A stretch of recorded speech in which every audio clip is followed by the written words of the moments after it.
Gentlemen, welcome to your morning cup. See how we're kicking it off today.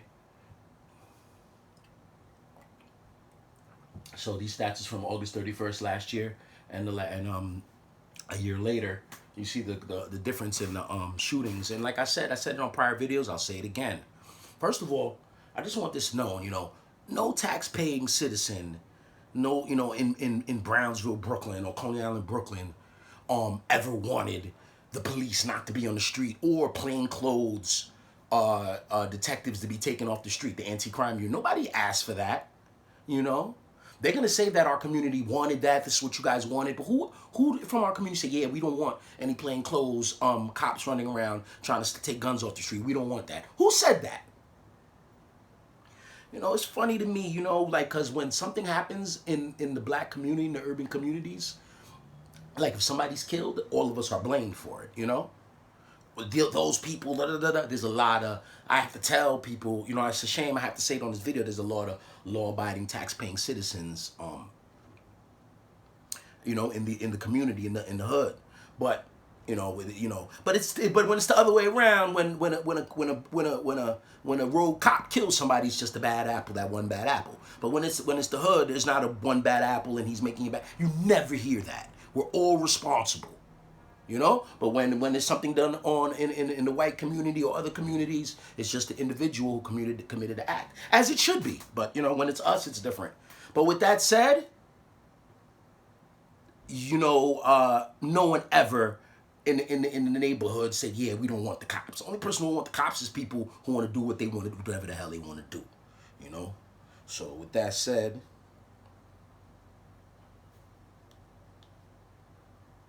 So over the same time last year, the same 24 hours, there were 4 shootings, 4 people hurt, and no deaths. So now, let's move on. I want to do an update story. I wanted to say that, the shooting situation. I'm going to say it anytime I feel like it, because it happens every day. So, I'm going to get to the next story to update. And you guys have been watching the videos. Let's get right to it. We have a person of interest, an arrest made in the murder of 3-6 Mafia member's daughter, Crunchy Black's daughter, Ashley Carter. This story's been going around. Adjustments have been made to the stories going along. But, W-Reg in Memphis, it's their town. They got it. So let's go see what they got to say. Memphis, Tennessee. A Memphis man was arrested after police say he gunned down a man and a woman at a motel on American Way in retaliation for a gang member on August 28th. Officers responded to a shooting at the Fairview Inn and Suites. They found Raquel Richardson lying in front lobby and Ashley Carter inside a Nissan Maxima. Both had been shot multiple times and were pronounced dead on the scene, authorities said. Sources close to the 3-6 Mafia confirmed that Carter was the daughter of 3-6 Mafia member Darnell Crunchy Black Carlton. The suspects responsible were caught on video driving a gold Chevy Tahoe with a distinct rear bumper. That vehicle was located in the 3000 block of Andy Road on Monday, and the owner told investigators that Lamont Murray had it on the day of the shooting. She also stated that she saw him return and try to spray paint the back of the vehicle in an attempt to conceal the bumper. Murray was taken into custody. He told investigators that the shooting was a gang retaliation for a double homicide on August 14th. Murray was charged with 2 counts of first-degree murder and tampering with evidence. So there you have it, ladies and gentlemen. We followed that story from the beginning, from Miss Carter's murder. First they said that her name was Miss Richardson. Now they changed it. Her name is Miss Carter. But we know that's Crunchy's daughter. We know she was killed. We know the gentleman that was killed with her. They were both together, but they were killed separately. He was by the doorway. She was in the car. I don't know if he tried to run when he came, and she just got caught in the car, and he tried to run, and he got hit by the doorway. That's how it looked to me, just, reading the story. But, I'm not the investigator. It's not my job. But we do have a suspect, and he confessed. So, there's the justice. Okay. Interesting. Okay. Now, another story. It's another update. Miss Bella Thorne, from Disney Channel fame as a youth, the Amityville actress and a couple of other films. Teen young boys. What do you call it? What's the opposite of a heartthrob? If it's a woman, do we call her a heartthrob too? I don't know. If I'm wrong, y'all tell me in the comments, please. So I'm just gonna call her a heartthrob for the guys. I don't. So, but she's supposed to be she the bomb, whatever. Not my cup of tea, but she the bomb. Regardless, obviously she is, because she made the $2 million off the OnlyFans in 2 days. So now we know the situation with her with the sex workers, and they were pissed off at her because she basically broke their hustle. She effed their hustle up. And here is her response to that. This is her apology. Check it out. I wanted to bring attention to the site. The more people on the site, the more likely have a chance to normalize the stigmas. And in trying to do this, I hurt you. I have risked my career a few times to remove the stigma behind sex work, porn, and the natural hatred spewed behind anything sex related. I wrote and directed a porn against the high brows of my peers and managers because I wanted to help with the stigma behind sex, Bella said.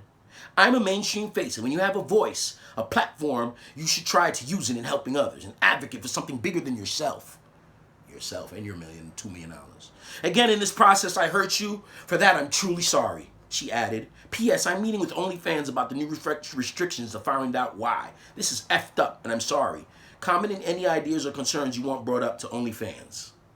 So now she's become the OnlyFans advocate, right, Bella? Bella, give us a break. You gonna give the bread back? So you just decided, I'm Bella Thorne, the celebrity, which a lot of us never heard of. Probably a lot of y'all never heard of.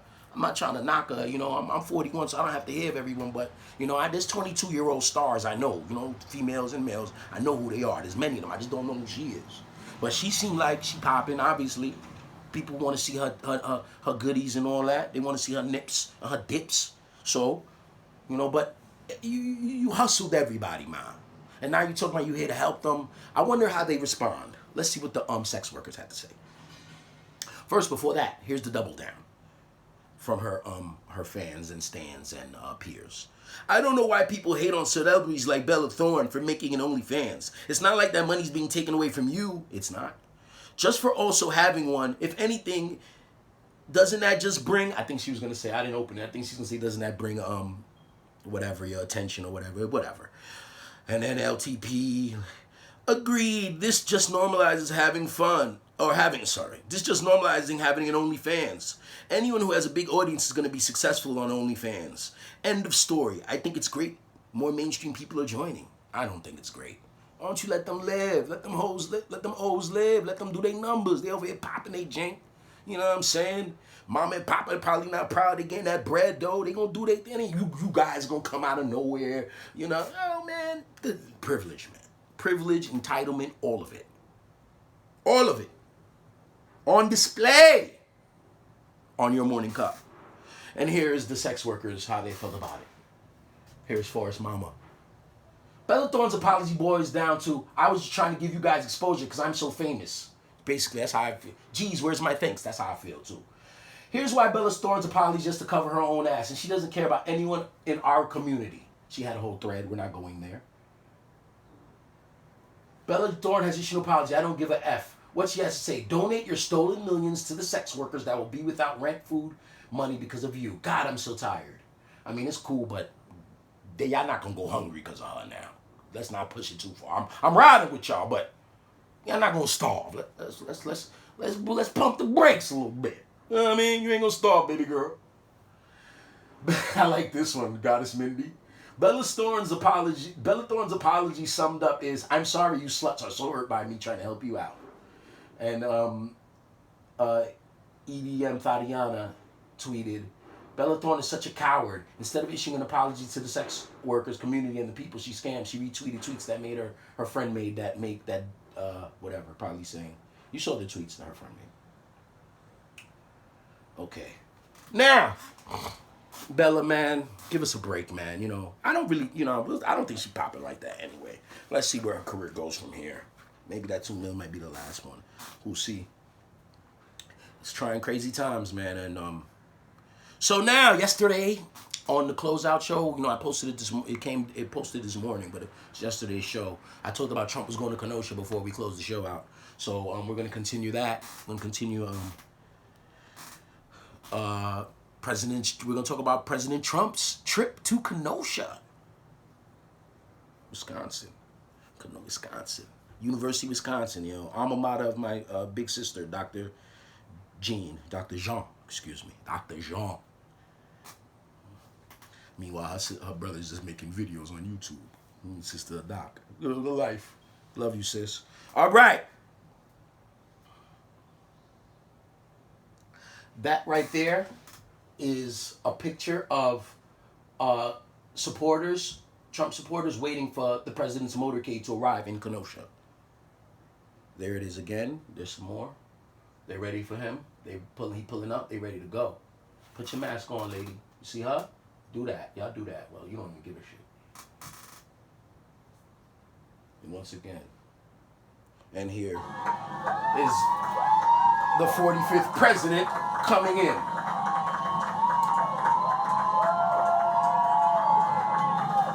It's funny, you know. Like I said, man, I said on other videos, it's a split down the middle. I mean, it's probably more people against him, but when it comes to voters and who's going to be in the booth on that Tuesday, it's going to be very close. And like I said, if you put a gun to my head, these people, I think they're going to win, man.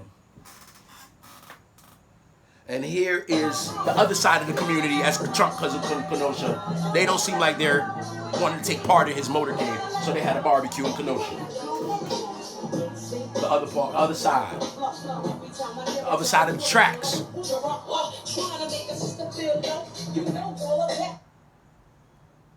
That's what's up. That's what's up, man. I want to see that again. That Queen Latifah, I want to see that again. Yo, man, beats, man.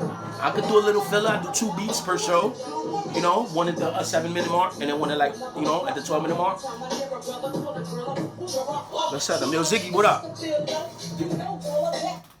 All right. So, it's funny, and then here we go. This right here, I picked this picture. This is Trump. This is Kenosha. Getty Images. This right here is a microcosm of 2020 and I don't have. There's nothing else to say. What more can I say? Sometimes you just gotta let the pictures talk. So here's President Trump. His comments. Some comments from him in Kenosha. Well, thank you very much, and we're going to be making a couple of stops. We'll look at some of the damage that was done. We're going to get it fixed up. We're going to help the people rebuild their businesses in Kenosha. And it's just been a great state, great people, and we're getting it straightened out. I have to check, see what shit was good. Stopped from the time the National Guard came. I mean, literally, when they set their foot on this location, it stopped. So we'll see you over there. We're going to do a round table after that. And we'll have plenty to talk about during the day. Thank you very much. Thank you. All right. So he pulled up. A lot of people cared, and a lot of people didn't. And here's the round table he was speaking of. Oh. There we go. Very much. Great. Okay, thank you so much for your rapid response and the fact that you're coming to a small city in the United States and just saying that that's as important as every other city. And the fact that we did get things under control. The little tush smooching, little booty smooching. We usually work pretty well together in southeastern Wisconsin. Yeah. But this really helps. And Ryan's has a lot to do with that too. You can tell because you Good. So thank you so much. You're in our prayer. Thank you. And your reputation's a great one, so thank you very much. And also, this area is a special area. We can't let that happen to this area, so we got here quickly and did the job. Violent mobs demolished or damaged at least 25 businesses, burned down public buildings, and threw bricks at police officers, which your police officers won't stand for, and they didn't stand for it. These are not acts of peaceful protest, but really domestic terror. My administration coordinated with the state and local authorities to very, very swiftly deploy the National Guard, surge federal law enforcement to Kenosha and stop the violence. And I strongly support the use of the National Guard in other cities, and the same thing would be happening. If Right. We have the same thing happen in Portland, and it would happen very quickly. It would all be over very, very quickly. And I just want to thank the two of you for acting so strongly and so bravely and getting it done, and the coordination has been fantastic. You still need that coordination no matter how many people you send in. Okay. Talking his ish. You know, we'll get it done. We'll get it done quickly. You know, National Guard, boom, boom, boom, boom, guns, troops, kill, murder, death. You know, you get them together, bust some heads, bump their head on the door. All right. So you know, he had his you know, he had a solid trip there. He did his little thing, his 2-step. He did his standard Trump 2-step, and you know, he dropped off some bread. You know, dropped off some federal bread. You know, he hit them with $1 million for the cops. $4 million for the small businesses, and 42 support public safety in Wisconsin. 42 million. I don't even know what this means. What does that exactly mean? This, like, how much of this money is people gonna put stuff in their pocket, untaxed? And this is called a career. I mean, I'm not saying, you know, as soon as people get that, I'm not saying he's gonna send the bread, but where does that go? It's like the same thing with the BLM money. When the money was getting poured in, it was gonna be, where did that go? You know, like money gets poured into places, and we like the people. Look, 42 million to support public safety in Wisconsin. He just said that everything was taken care of and everything was stopped. Well, anyway, I'm gonna hurry up because the stock market opens in 23 minutes, so I'm gonna close this shit out. Crazy, man. Franzarelli, what up? All right. Crazy, man. So it takes me to this, you know. One of the buildings that President Trump went to, that he visited, that was burnt down, was owned by a business shop owner. But the business shop owner did not want... Let me just put the video. This century-old camera shop burned to the ground a week ago during the unrest in uptown Kenosha. The owner tells me he actually turned down President Trump's request to be a part of his tour of damage today.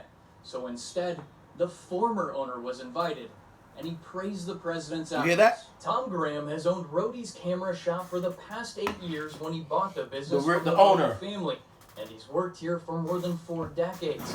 But that all came to an end last Monday when the building went up in flames. So many emotions at one time. Tom says he got a call Monday from the White House asking if he'd join the president on a tour that would showcase his leveled business, but Tom immediately declined. I think everything he does. Tom was like, nah, circus, I'm good. And I just didn't want to be involved in it. But to Tom's surprise, he watched on TV as the president showed up with the store's former owner, and President Trump made it seem like the store was still his. John Rode III, owner of Rhodes Camera Shop. Former owner John Rody commended President Trump's response to the Kenosha unrest. Appreciate President Trump coming today. Everybody here. You don't own it.